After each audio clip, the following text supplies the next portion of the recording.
जी students, last session में हमने देखा कि एक्सेल में किस किस किस्म की विजुअलाइजेशन अवेलेबल है। ग्राफ और चार्ट के हवाले से हमने डिस्कशन की।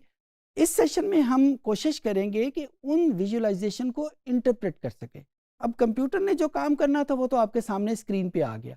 अब उस तस्वीर से कहानी कैसे बनाते हैं, उस तस्वीर को इंटरप्रेट करना कैसे हम पॉसिबल है, क्योंकि जब तक हम इसको इंटरप्रेट नहीं करेंगे वो तस्वीर तो हमें कुछ भी नहीं बता सकती।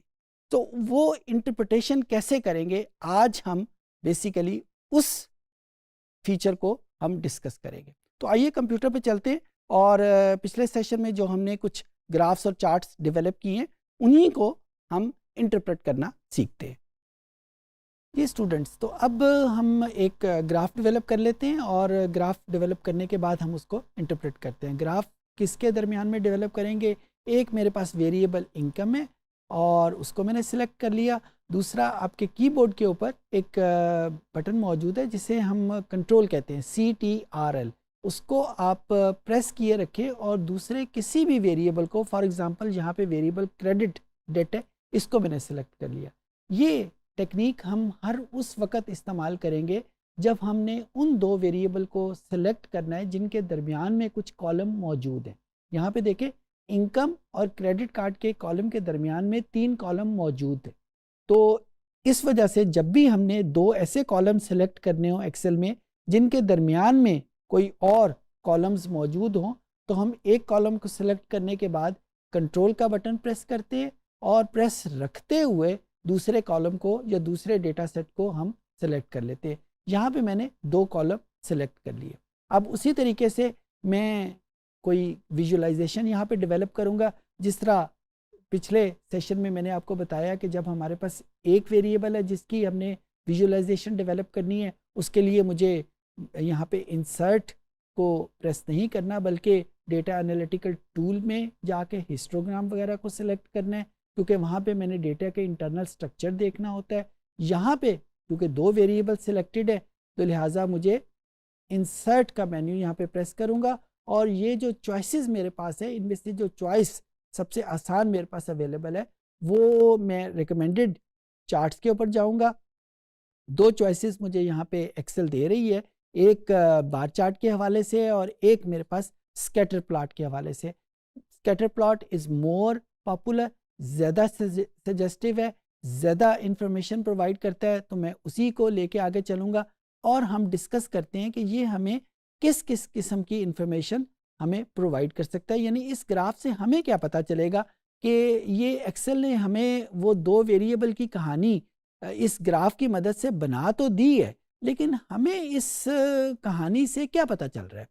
अच्छा, सबसे पहले तो देखें, यहाँ पे जब भी हम ग्राफ की बात करते हैं तो 2 लाइनें होती हैं जिन्हें हम टेक्निकल ज़ुबान में एक्सिस कहते हैं। ये वो रेफरेंस लाइन होती हैं जिन रेफरेंस लाइन के हवाले से वो ग्राफ डेवलप हुआ होता है। यहाँ पे वो 2 लाइनें कौन सी हैं? एक लाइन ये है जिसको हम आम तौर के ऊपर हॉरिजॉन्टल एक्सिस कहते हैं क्योंकि ये सीधी लाइन के तौर के ऊपर है। इसको मैथ की ज़ुबान में एक्स एक्सिस भी कहते हैं, शायद आपने किसी हवाले से इसको पहले से सुन रखा हो। डेटा एनालिटिक्स की ज़ुबान में इसको हॉरिजॉन्टल एक्सिस कहते हैं। और एक लाइन जो है जो यहाँ पे 0 से शुरू होकर 120 तक जा रही है, इसको हम वर्टिकल एक्सिस या मैथ की ज़ुबान में वाई एक्सिस भी नाम करते हैं। इनके ये नाम क्यों हैं? हॉरिजॉन्टल और वर्टिकल तो इनकी डायरेक्शन की वजह से है। एक्स और वाई ये मैथ वाले ज़्यादा बेहतर जानते होंगे कि इनको हम एक्स एक्सिस या वाई एक्सिस क्यों कहते हैं, लेकिन बहरहाल जब भी हम किताबें खोलें ग्राफ की मैथ के हवाले से तो हमें इनके नाम एक्स एक्सिस और वाई एक्सिस ही मिलते हैं, जबकि डेटा एनालिटिक्स में हमने इनके नाम इनकी डायरेक्शन के हवाले से रखे हुए हैं कि एक को हम हॉरिजॉन्टल एक्सिस कहते हैं, एक को हम वर्टिकल एक्सिस कहते हैं। हॉरिजॉन्टल एक्सिस में एक वेरिएबल मैयर हो रहा है, यहाँ पे हमारे पास 2 वेरिएबल थे, एक वेरिएबल इनकम था और दूसरा वेरिएबल क्रेडिट कार्ड डेट था। तो इनकम पहले हमने सेलेक्ट किया था तो वो हमारे पास हॉरिजॉन्टल एक्सिस में मैयर हो रहा है और दूसरा वेरिएबल क्रेडिट कार्ड डेट था वो हमारे पास ये वाई एक्सिस या वर्टिकल एक्सिस पे मैयर हो रहा है, यानी उनके रेफरेंस पॉइंट ये हैं। अच्छा, अब उसके बाद ये आपको डॉट्स नज़र आ रहे हैं जो ब्लू कलर के, ये वो डेटा पॉइंट्स हैं जो इन इनकम और क्रेडिट कार्ड की मदद से हमारे सामने डेवलप हुए हैं। अच्छा, ये हमें क्या इंफॉर्मेशन दे रहे हैं? अगर आप गौर से देखें, हॉरिजेंटल एक्सिस लेफ्ट साइड के ऊपर 0 से स्टार्ट हो रहा है और जो हम राइट साइड की तरफ जाते जाते हैं इसकी वैल्यूज बढ़ती जा रही हैं। यानी इनकम की वैल्यूज बिल्कुल बिल्कुल लेफ्ट के ऊपर 0 है और जो हम राइट की तरफ जाएंगे इनकम की वैल्यूज बढ़ती जा रही हैं। सिमिलरली अगर हम वर्टिकल एक्सिस पे देखें तो स्टार्ट में इसकी वैल्यू 0 है और जो हम इसको ऊपर जाते जाते हैं इसकी वैल्यूज जो हैं ये बढ़ती जाती है। सो अगर कोई पॉइंट इस डेटा पॉइंट में लेफ्ट साइड के ऊपर होगा तो इसका मतलब ये होगा कि वो इनकम की लोअर वैल्यूज हैं।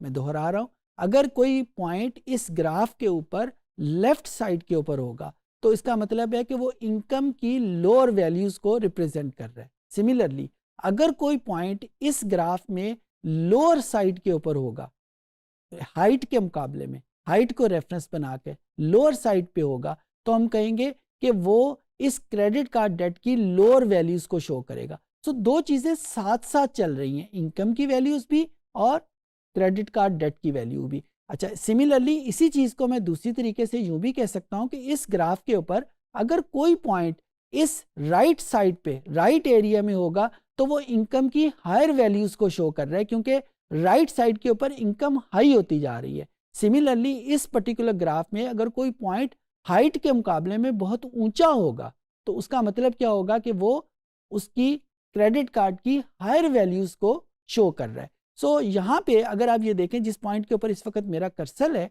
अगर इस पॉइंट को देखें तो यहाँ पे क्रेडिट कार्ड डेट भी सबसे हाई है और इनकम भी सबसे हाई है क्योंकि ये राइट मोस्ट पोजीशन पे है और हाईएस्ट मोस्ट पोजीशन पे है।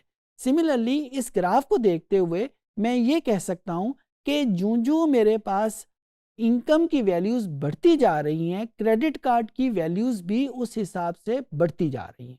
यानी मैं इसको बड़ी आसानी से कह सकता हूं क्योंकि जब भी हम दो वेरिएबल की बात करते हैं, मैंने पहले आपको बताया था ना कि वो इनके दरमियान में रिलेशनशिप की बात करता है, दो या दो से ज्यादा वेरिएबल का ग्राफ। तो यहाँ पे मेरे पास दो वेरिएबल हैं और इनके दरमियान में रिलेशनशिप क्या बन रहा है कि जो इनकम ज्यादा होती जा रही है क्रेडिट कार्ड डेट भी ज्यादा होता जा रहा है। अच्छा, इसी चीज को एक्सेल हमें एक ज्यादा आसान तरीके से भी बताती है। अगर आप इसमें से किसी एक डॉट के ऊपर, किसी भी डॉट के ऊपर अगर आप इसको राइट क्लिक करें, माउस की मदद से राइट क्लिक करें तो एक छोटा सा मेन्यू आपके सामने ओपन होगा। यहाँ पे ये गौर करिएगा, मैंने किसी डॉट के ऊपर कहा है, अगर किसी और जगह के ऊपर आप करेंगे तो ये मेन्यू डेवलप नहीं होगा। सो किसी ना किसी डॉट के ऊपर आप राइट क्लिक करें माउस का और यहाँ पे कुछ ऑप्शंस में एक हमारे पास ऑप्शन है ऐड ट्रेंड लाइन।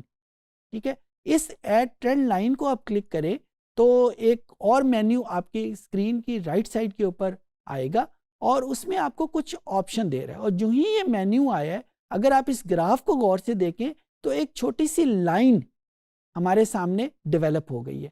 ये लाइन ये बता रही है कि इन दोनों वेरिएबल के दरमियान में क्या रिलेशन है। इन दोनों वेरिएबल के दरमियान में रिलेशन, ये देखें लाइन जो है ये एक स्लांटिंग लाइन है, यानी जो इनकम की वैल्यू बढ़ती जा रही है इस लाइन की हाइट जो है वो ऊंची होती जा रही है। इसको हम टेक्निकल जुबान में इंक्रीजिंग ट्रेंड कहते हैं, यानी हायर दी इनकम हायर दी क्रेडिट कार्ड डेट। एक वेरिएबल के बढ़ने के साथ दूसरा वेरिएबल भी बढ़ रहा है। अच्छा, ये हमें कुछ और ऑप्शन भी दे रहा है। फॉर एग्जांपल लॉगरिदमिक है, ये हमें दूसरे किस्म की लाइन दे रहा है। पॉलिनोमियल जो है ये हमें किसी और किस्म की लाइन दे रहा है। ये जितना हम मैथ में एडवांस जाते जाएंगे ये हमें उतना ज़्यादा एडवांस फीचर देता जाएगा।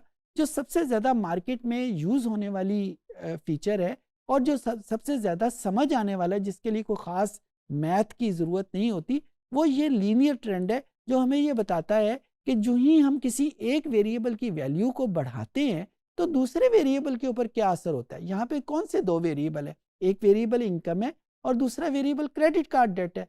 तो ये इंक्रीजिंग ट्रेंड हमें ये बता रहा है कि मैं इनकम की वैल्यू को अगर बढ़ाऊंगा तो क्रेडिट कार्ड डेट भी बढ़ जाएगा। अच्छा, इसी चीज को दूसरे तरीके से भी कहा जा सकता है कि अगर क्रेडिट कार्ड की वैल्यूज को, डेट की वैल्यूज को बढ़ाते हैं तो इनकम की वैल्यू को बढ़ जाएगी, क्योंकि ये एक इंक्रीजिंग ट्रेंड है। अच्छा, यहाँ से हमें इंफॉर्मेशन क्या मिलेगी? इसको इंटरप्रेट हम कैसे करेंगे? ऐसे इसका मतलब ये होगा कि जो लोग जिनकी इनकम ज़्यादा है उनके पास क्रेडिट कार्ड डेट भी ज़्यादा है।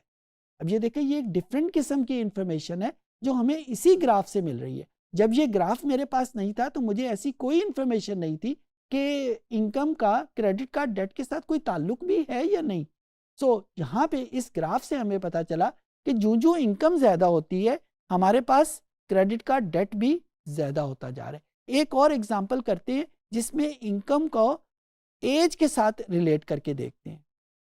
ये एक दूसरा ग्राफ है और इसमें जो दो वेरिएबल मैंने चूज़ किए हैं वो एक इनकम है और दूसरा वेरिएबल एज है। यहाँ पे एज जो है वो मेरे पास हॉरिजॉन्टल एक्सिस के ऊपर है और इनकम जो है वो मेरे पास वर्टिकल एक्सिस पे है। यानी अगर मैं हॉरिजॉन्टली राइट साइड की तरफ मूव करता हूँ तो एज बढ़ रही है और अगर मैं वर्टिकली हायर साइड के ऊपर जाता हूँ तो इनकम जो है वो बढ़ रही है।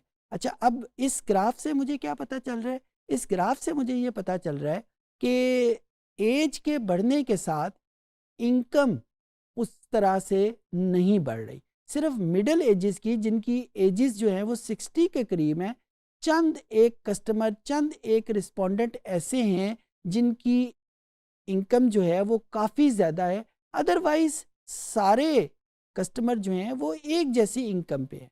तो इसको हम टेक्निकल ज़ुबान में बताएंगे कि एज और इनकम के दरमियान में कोई ख़ास रिलेशनशिप नहीं है और ये जो चंद एक वैल्यूज़ हैं, अब देखा ये बहुत सारे कस्टमर तो यहाँ पे हैं, बल्कि कस्टमर इतने ज़्यादा हैं कि वो डॉट्स आपस में मैशअप हुए हुए हैं। लेकिन यहाँ पे ये जो कस्टमर हैं ये कुछ गिनती के 5-6 कस्टमर्स हैं जिनकी सैलरी जो है या इनकम बहुत ज़्यादा है।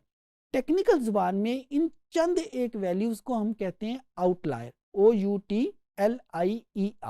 तो ये आउटलायर हैं, ये इनका पूरे डेटे के साथ कोई ताल्लुक नहीं है। हो सकता है कि ये उस स्टोर में, जिस स्टोर से ये डेटा लिया गया है, अचानक आ गए हों। आम तौर के ऊपर कस्टमर्स वहाँ पे ऐसे नहीं है कि जिनकी सैलरी या इनकम इतनी ज़्यादा हो, तो लेकिन ये कस्टमर्स वैसे ही आ गए, आउटलायर्स हैं, इनका डेटे के साथ कोई ख़ास ताल्लुक नहीं है। और ऐसा अक्सर होता है कि जब हम कोई एनालिसिस करते हैं तो कुछ पॉइंट्स ऐसे होते हैं जो सारे डेटा से अलहदा होकर अपनी तस्वीर बनाते हैं। वो उर्दू का मुहावरा है ना कि 1.5 ईंट की मस्जिद बनाना, यानी सारी दुनिया एक तरफ और वो 2 या 3 बंदे जो हैं वो एक तरफ होके जी मैं ना मानूं की तरफ वो बात चले जाते हैं। उनको हम टेक्निकल ज़ुबान में आउटलायर का नाम देते हैं। तो यहाँ पे मैं ये, अगर मैं इसको इंटरप्रेट करूँ तो मैं ये कहूँगा कि एज और इनकम के दरमियान में कोई ख़ास रिलेशनशिप नहीं है। लगता ये है कि एज के बढ़ने के साथ साथ इनकम बहुत थोड़ी सी बढ़ती है। हाँ, इस डेटे में आउटलायर काफ़ी हैं और उन आउटलायर के साथ जब हम एनालिसिस करेंगे तो शायद मामला इसमें गड़बड़ है। और आउटलायर का हमें पता कैसे चलेगा? इसके लिए मुझे न्यूमेरिकल एनालिसिस करना पड़ेगा, मैक्सिमम वैल्यू देखनी पड़ेगी वगैरह वगैरह।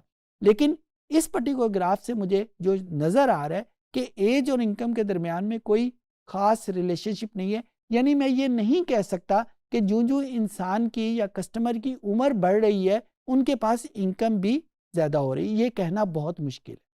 उम्मीद है कि आपको बात की समझ आ गई होगी।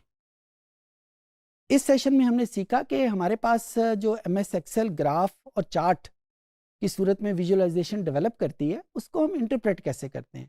ख़ासकर जब हमने अपने क्लाइंट को, जिसको बहुत ज़्यादा मैथ, बहुत ज़्यादा स्टैट या कंप्यूटर के बारे में इल्म नहीं है, उसके सामने एक रंग बिरंगा ग्राफ मौजूद है। उस ग्राफ, वो कैची तो बहुत है लेकिन वो ग्राफ हमें क्या बता रहा है, ये हमने आज इस सेशन में सीखा। उम्मीद है कि ये चीज़ें आपको समझ आ गई होंगी।